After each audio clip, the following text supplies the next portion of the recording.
Financial year 2026-27 के पहले दिन से कई नियम बदल गए। Income tax, railway ticket, FASTag और एटीएम से कैश निकालने से जुड़ी व्यवस्थाओं में बदलाव हुआ है।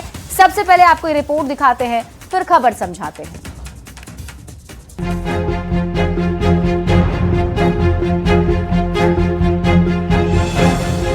नए फाइनेंशियल ईयर की शुरुआत के साथ नियमों में बदलाव भी आ गया है। नया इनकम टैक्स एक्ट लागू हो गया है, जिसका असर आम लोगों पर सीधा पड़ेगा। टैक्स पेयर्स 31 दिसंबर तक रिटर्न फाइल कर सकते हैं। अब tax payers revised return penalty के साथ 31 मार्च तक रिटर्न फाइल कर सकेंगे। फास्टैग का सालाना पास NHAI ने महंगा कर दिया है। अब इस पास की कीमत 3,000 रुपए से बढ़ाकर 3,075 रुपए हो गई।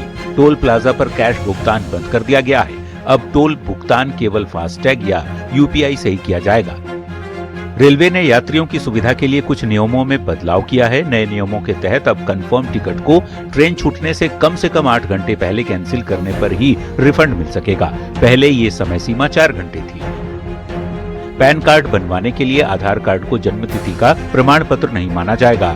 जन्म तिथि के लिए जन्म प्रमाण पत्र, कक्षा 10 का प्रमाण पत्र या पासपोर्ट देना होगा। कई बैंकों ने एटीएम से कैश निकासी की लिमिट तय की है। HDFC, PNB समेत कई बैंकों ने एटीएम से फ्री ट्रांजैक्शन और कैश विथड्रॉल की लिमिट में बदलाव किया है। नया लेबर कोड पूरे देश में प्रभावी हो रहा है, जिसके तहत आपकी बेसिक सैलरी 50% रखना जरूरी है। ऐसे में PF का कंट्रीब्यूशन बढ़ सकता है। कमर्शियल सिलेंडर की कीमतों में बढ़ोतरी हुई है। हालांकि घरेलू सिलेंडर की कीमत में बदलाव नहीं हुआ। ऑनलाइन धोखाधड़ी रोकने के लिए हर ट्रांजैक्शन पर 2 फैक्टर ऑथेंटिकेशन अनिवार्य होगा, यानी अब OTP के साथ साथ आपको पिन, बायोमेट्रिक या फेस ID का इस्तेमाल करना पड़ सकता है। Bureau report, news 18। तो 1 अप्रैल से अब नए फाइनेंशियल ईयर की शुरुआत हो चुकी है और कई नियम हैं जो बदल गए हैं। इन नियमों का सीधा असर आप पर होता है, इसलिए अब आप खबर तो समझिए। 1 अप्रैल से क्या क्या बदलाव किए गए हैं, कौन कौन से नियम हैं जो बदल गए हैं, पॉइंट टू पॉइंट आपको समझाते हैं।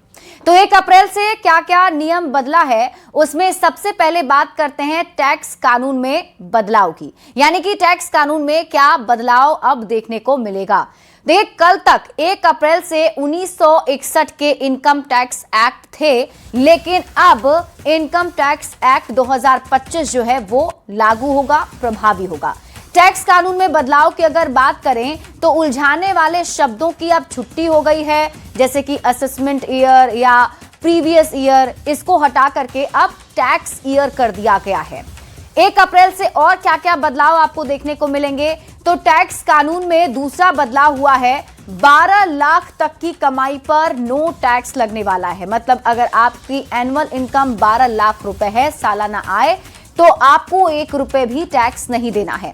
1 अप्रैल से और क्या बदलाव होने वाले हैं, तो फॉर्म 16 की जगह अब नए फॉर्म होंगे। यानी कि फॉर्म 16 की जगह अब नए फॉर्म हो जाएंगे। कल तक 1 अप्रैल से फॉर्म 16 और फॉर्म 16A अब फॉर्म 130 और फॉर्म 131 हो जाएगा। इट मींस कि इसमें बड़ा बदलाव किया गया है। फॉर्म 16 और फॉर्म 16A को हटा करके अब 130 और फॉर्म 131 कर दिया गया है।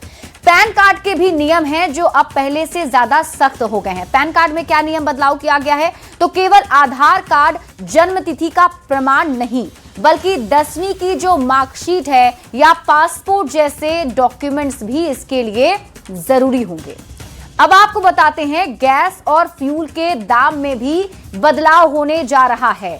अब आप खबर तो समझिए, एटीएम से पैसा निकालना भी महंगा होने वाला है। यानी कि पहले के मुकाबले अब जब आप एटीएम से पैसे निकालेंगे, ट्रांजैक्शन करेंगे, तो आपको ज्यादा पैसे भी खर्च करने पड़ेंगे। एटीएम से पैसे निकालना महंगा होने वाला है, क्योंकि UPI के जरिए एटीएम से पैसे निकालने को भी अब फ्री लिमिट में गिनती की जाएगी।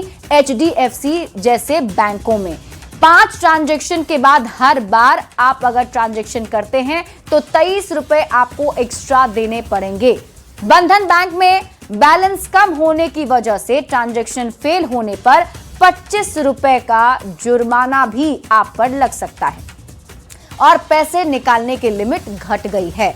आपको बता दें कि पहले आप 1 लाख रुपए तक निकाल सकते थे, लेकिन अब 50,000 से 75,000 रुपए ही निकाल सकते हैं। पीएनबी के कुछ खास डेबिट कार्ड्स पर ये एप्लीकेबल है। अब आप खबर तो समझिए और क्या बदलाव होने वाले हैं। ट्रेन यानी कि रेलवे में बड़ा बदलाव किया गया है। टिकट कैंसिलेशन का नियम जो है अब वो बदल गया है। टिकट कैंसिलेशन के नियम में जो बदलाव किया गया है उसे आप ऐसे समझिए कि अगर आपको पहले ऐसा था कि 4 घंटे पहले तक आप अगर टिकट कैंसिल करते थे तो आपको रिफंड नहीं मिलता था। अब इसकी टाइमिंग जो है वो बढ़ा दी गई है, यानी कि 8 घंटा पहले अगर आप टिकट कैंसिल करते हैं तो आपको रिफंड नहीं मिलेगा। ट्रेन टिकट रिफंड का जो नया स्ट्रक्चर है वो भी आपको बता देते हैं। अगर आपको रिफंड चाहिए तो कितने घंटे पहले आपको टिकट कैंसिल करना पड़ेगा वो आप समझिए।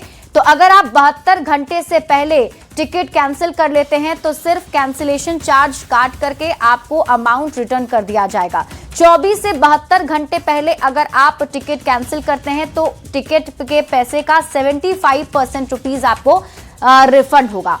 और अगर आप 8 से 24 घंटा पहले अगर टिकट कैंसिल करते हैं तो आपको एक भी रुपए नहीं मिलेंगे, यानी कि आपको रिफंड नहीं मिलेगा। अब आप खबर तो समझिए। 1 अप्रैल से फास्टैग भी महंगा होने जा रहा है।